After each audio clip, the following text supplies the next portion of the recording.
महावीर हनुमान जी को बाल ब्रह्मचारी कहा जाता है।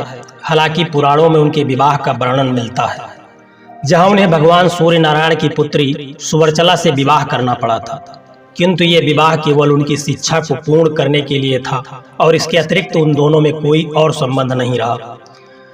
हनुमान के एक पुत्र मकरध्वज का भी वर्णन रामायण में मिलता है। संक्षेप में कथा कुछ इस प्रकार है कि रावण अपने भाई अहिरावण को सहायता के लिए बुलाता है और अहिरावण अपनी माया से श्री राम और लक्ष्मण का अपहरण कर लेता है। जब सबको पता चलता है कि श्री राम और लक्ष्मण शिविर में नहीं हैं, तो सभी चिंतित हो जाते हैं। विभीषण जी के द्वारा यह पुष्टि करने पर कि दोनों भाइयों को अहिरावण ले गया है, हनुमान जी उन्हें मुक्त करवाने पाताल लोक पहुंचते हैं। जब वे पाताल लोक के मुख्य द्वार पर पहुंचते हैं तो उन्हें वहां एक बानर द्वार की रक्षा करते हुए दिखाई देता है। एक बानर को इस प्रकार अहिरावण के महल की रक्षा करता देख हनुमान जी आश्चर्यचकित रह जाते हैं। साथ ही उस युवा बानर को देखकर हनुमान के मन में अनायास उसके प्रति स्नेह की भावना जाग जाती है। वह उसके पास जाते हैं और उसका परिचय पूछते हैं। एक बार एक अन्य बानर को पाताल में अपने समक्ष देखकर वो युवा बानर भी आश्चर्य से भर जाता है, किंतु अतिथि समझकर वो हनुमान से कहता है, हे कपि श्रेष्ठ, मेरा नाम मकरध्वज है और मैं पवन पुत्र मारुति का पुत्र हूँ। उसे इस प्रकार बोलते देखकर हनुमान जी कहते हैं कि हे युवक, तुम वेशभूषा से ज्ञानी लगते हो, किंतु तुम्हें इस प्रकार का असत्य वचन नहीं बोलना चाहिए। हनुमान तो बाल ब्रह्मचारी हैं, फिर किस प्रकार तुम उनके पुत्र हो सकते हो। इस पर मकरध्वज ने कहा, हे ज्येष्ठ, मैं असत्य वचन नहीं कहता। मेरे पिताश्री जी को जब महाराज रावण की लंका में बंदी बनाया गया तो उनकी पूंछ में आग लगा दी गई। उसी अग्नि से मेरे पिता हनुमान ने पूरी लंका को जला डाला। लंका नगरी के जलने के कारण उत्पन्न हुए ताप से हनुमान व्यथित हो गए और शीतलता के लिए समुद्र के जल में उतर गए। इतने श्रम को करने के कारण उनके शरीर से स्वेद गिरने लगा, जिसे उसे समुद्र में रहने वाली एक मकर ने निगल लिया। महापराक्रमी हनुमान के स्वेद को निगलने के कारण वो मकर गर्भवती हो गई। कुछ समय के पश्चात मेरे स्वामी अहिरावण ने शिकार कर उस मकर को पकड़ा और जब उसका उदर चीरा गया तो उसी में मेरी उत्पत्ति हुई। मकर के शरीर से उत्पन्न होने के कारण महाराज अहिरावण ने मेरा नाम मकरध्वज रखा।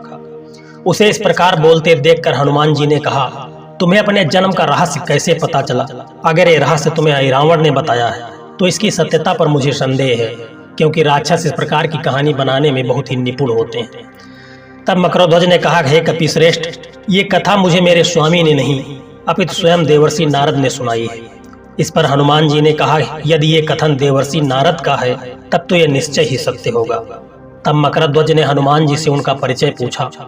तब हनुमान जी ने प्रसन्नता पूर्वक उसे अपना परिचय दिया।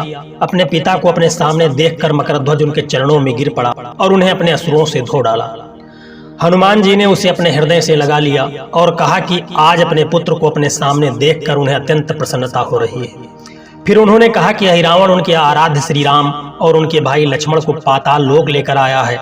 इस पर मकरध्वज ने भी इस बात की पुष्टि की कि आज ही अहिरावण दो वनवासियों को अचेता अवस्था में महल के अंदर लेकर के आया है।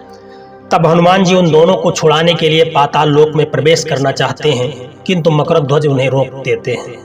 हे पिताश्री, मैं विवश हूँ, किंतु मैं आपको पाताल लोक में प्रवेश करने की आज्ञा नहीं दे सकता। यह सत्य है कि आप मेरे पिता हैं और आपकी आज्ञा का पालन करना मेरा कर्तव्य है, किंतु फिर भी मैं अपने स्वामी के प्रति सेवा के कर्तव्य से बंधा हुआ हूँ। अतः अगर आप अंदर जाना चाहते हैं तो आपको मुझसे युद्ध करना होगा। समय बहुत कम था, इसी कारण हनुमान को अपने पुत्र से युद्ध करना पड़ा। मकरध्वज निश्चय ही पराक्रमी था, किंतु हनुमान जी के बल के सामने कौन पार पा सकता है।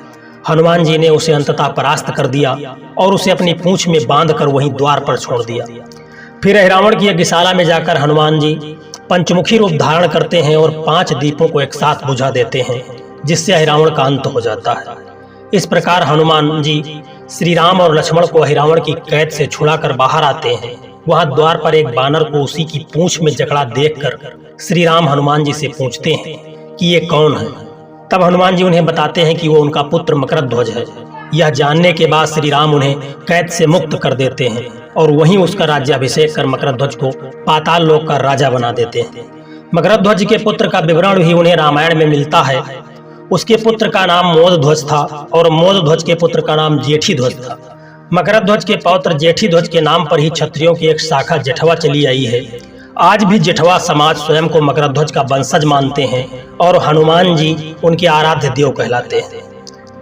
जय श्री कृष्णा, राधे राधे। दोस्तों, इस वीडियो को एक लाइक कर देना।